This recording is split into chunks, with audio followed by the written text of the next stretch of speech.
வணக்கம்.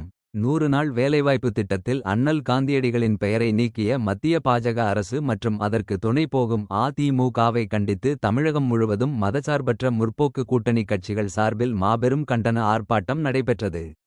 அதன் ஒரு பகுதியாக கடலூர் மாவட்டம் திருமுட்டம் ஊராட்சி ஒன்றிய அலுவலகத்தின் முன்பு திராவிட முன்னேற்றக் கழகத்தின் ஒன்றிய செயலாளர் தங்கானந்தன் அவர்களின் தலைமையில் மாபெரும் கண்டன ஆர்ப்பாட்டம் நடைபெற்றது.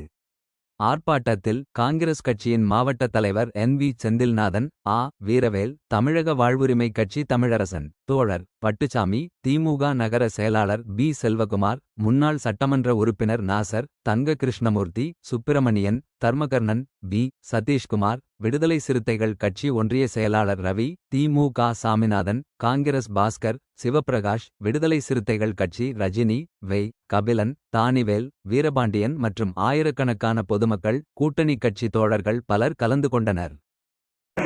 தாழ்த்தப்பட்ட மக்களுக்காக, சமுதாயத்தில் ஒடுக்கப்பட்ட மக்களுக்காக, எந்த விதமான உரிமையின்றி வாழ்கின்ற சாமானிய மக்களுக்காக கொண்டு வரப்பட்ட திட்டம் இது. 100 நாள் வேலை என்றால் ஒரு குடும்பத்திற்கு சர்வசாதாரணமாக ஒரு வருடத்திற்கு 10,000 ரூபாய் கிடைக்கும். பசியார உண்பதற்காக கொண்டு வரப்பட்ட திட்டம். எப்படிப்பட்ட மோசமான சிந்தனை தெரிகிறது உங்களுக்கு?